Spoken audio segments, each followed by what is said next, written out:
The Nintendo Switch can adapt to most situations. While perhaps not the most powerful console ever, the system is the definition of flexible, and that goes beyond its hybrid selling point. The Switch library is incredibly robust, thoroughly covering pretty much every genre on the market. The same can be said for features, as the console has more than a few games designed around online multiplayer or local co-op. Even if it's no longer as popular as it was during the late 90s and early 2000s, couch gaming will always have a place in the industry. Today on Game Rant, we're gonna go over the best local co-op and split-screen games you could play on Nintendo Switch.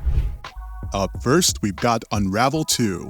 Unravel was and still is great, and its sequel takes the same core concept and throws in a second Yarny. Once again, players find themselves traversing fairly realistic locations as a yarn-based entity that needs to use their own string to overcome puzzles and platforming challenges. While most of the mechanics are similar to the first entry, Unravel 2 shakes things up considerably by introducing a second playable character that, ideally, is controlled by another person. That said, the campaign can be easily completed in single player, so it's not like the game becomes unplayable if co-op is not an option. Most challenges emphasize multiplayer and teamwork, encouraging players to support each other to get through the presented obstacles. Although not excessively difficult, Unravel 2's puzzles are hard enough to require some thinking, all the while still being accessible to younger players who might be taking their first steps into the world of gaming. Up next, we've got Darksiders Genesis. If nothing else, Darksiders can't be criticized for playing it safe. The series swaps genres with each new experience, and no entry seemed to undergo a more significant shift than Darksiders Genesis. Rather than a third-person game, this spin-off is a top-down RPG, although it still very much feels like Darksiders. This means fast-paced hack-and-slash combat, visually impressive bosses, and a solid selection of unlockable skills. Genesis introduces Strife as a playable character, and the sharpshooter is accompanied by War. In single-player, these two can be swapped with the click of a button, granting users the option to go from melee to ranged combat. In co-op, each player assumes control of one horseman, and they can play through the full campaign.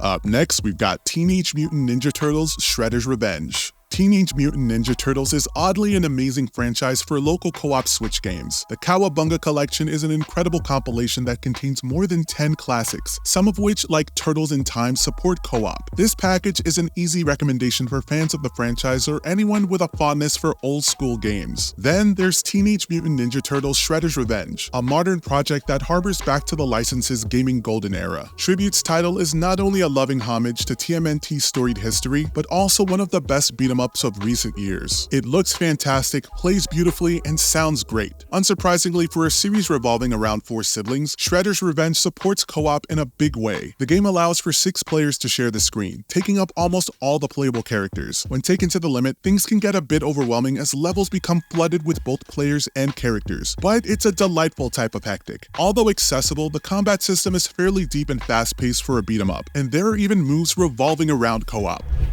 Up next, we've got Super Mario Bros. Wonder. A mainline Mario game will nearly always be primarily presented as a single-player package, and Super Mario Bros. Wonder is no exception. The first 2D entry in years, the October 2023 release proved that this formula is still as timeless as ever, especially when Nintendo throws in a few neat twists to give the overall package a fresh feel. While the levels largely play out as expected, the game includes things like modifiers that significantly change a stage's behavior and presentation, and this mechanic results in some of Wonder's highest points. Visually, the platformer looks fantastic, as tends to be the case with most first-party Switch offerings. In the lead-up to the game's debut, Nintendo highlighted Wonder's co-op features, especially the 12 playable characters. 4 players can jump into a playthrough, and the game provides quite a few accessibility options to cater to children who might just be entering the world of gaming. Wonder also takes a few measures to try and reduce the frustration that can come with adding co-op to 2D platformers, including the fact that players can't bump into each other. While online multiplayer is implemented to an extent, it's nowhere as involved as Wonder's local co-op.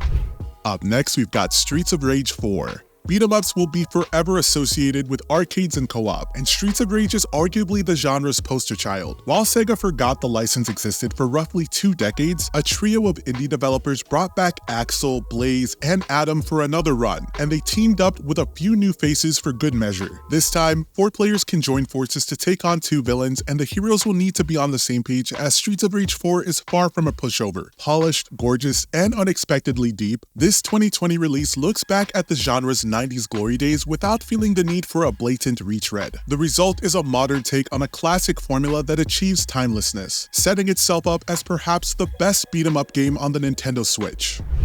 Up next, we've got Donkey Kong Country Tropical Freeze. This classic 2D platformer is arguably one of the best in the world, as well as one of the best, if not the best, in its series. The co-op feature allows players to pick Donkey Kong plus another Kong to assist them in a stage. They can either hop with Donkey Kong or ride on his back and provide cover fire. The simplicity of options allows even players intimidated by challenging side-scrollers to enjoy the game without committing to it much. However, the gorgeous visuals, amazing soundtrack, and lengthy campaign will surely invite any player to enter Donkey Kong's latest adventure. Tropical Freeze offers a multitude of worlds, levels, and bonus stages to enjoy and should not be missed by anyone. Up next, we've got Tales of Vesperia Definitive Edition. A few exceptions notwithstanding, most of Bandai Namco Tales games support co-op. Now, the Switch only has two options, Tales of Symphonia Remastered and Tales of Vesperia Definitive Edition. Both titles are considered to be among the franchise's greatest achievements, with the former sitting comfortably among the best JRPGs of all time. However, Symphonia's remastered version is a mixed bag with barely any notable improvements over the older iterations. The story and characters hold up well, but the gameplay will seem antiquated to people who are mainly familiar with later entries in the series. That said, Symphonia's partner AI is pretty terrible, so co-op does fix one of the game's main issues. If some friends are looking for a lengthy Switch co-op JRPG, they should start with Tales of Vesperia, which has aged better as a whole than Symphonia. Now, co-op is limited solely to real-time battles, with each player taking charge of one character. On the surface, this might seem limiting, but combat makes up most of the campaign. Therefore, the supporting characters won't be sitting around waiting for too long. More importantly, Vesperia's lovable characters cover most of the common class archetypes, so players should be able to find someone that suits their fancy. Up next, we've got Overcooked All You Can Eat.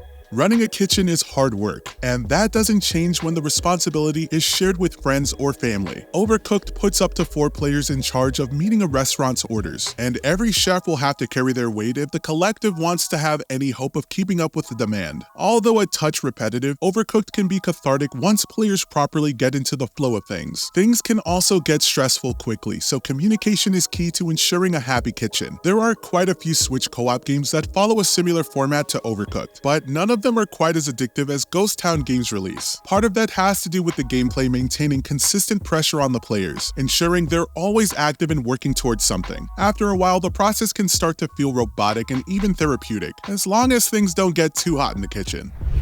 Up next, we've got LEGO games. LEGO games are synonymous with co-op, and the franchise has released many titles on the Switch. While they don't all support local multiplayer, most of them do, especially the licensed projects. Games like LEGO Star Wars The Skywalker Saga and LEGO Marvel Superheroes represent this IP at its best, and they're fun for children and also adults craving a relaxing way to spend a few hours. Players are dropped into charming sandboxes as they work their way through comedic interpretations of beloved stories, all the while unlocking dozens upon dozens of characters. Blending puzzles, exploration, and action, the LEGO games are crowd pleasers that generally look great and play well. As the licensed entries tend to stick to the same formula, it might be best to avoid playing too many of them in quick succession. However, the core gameplay loop is generally great, and it complements co-op very well. And finally, It Takes Two. Haze Light's It Takes Two was a smash hit right out of the gate, instantly establishing itself as a modern co-op masterpiece. Although it took a while to make the journey to the Nintendo Switch, the adventure game is now available on the hybrid system, and the port gets the job done. Along with a visual downgrade, the Switch release has performance issues that are not as prevalent on other platforms. Consequently, this version should only be prioritized if it's someone's only option. Be that as it may, It Takes Two is still fantastic. The story follows a married couple on the verge of divorce who are shrunk down and go on a wild adventure to get back home. They must work together to survive this ordeal, and while they share some basic mechanics, each character brings unique strengths to the table. Even with performance issues, It Takes Two is one of the best two-player Switch games.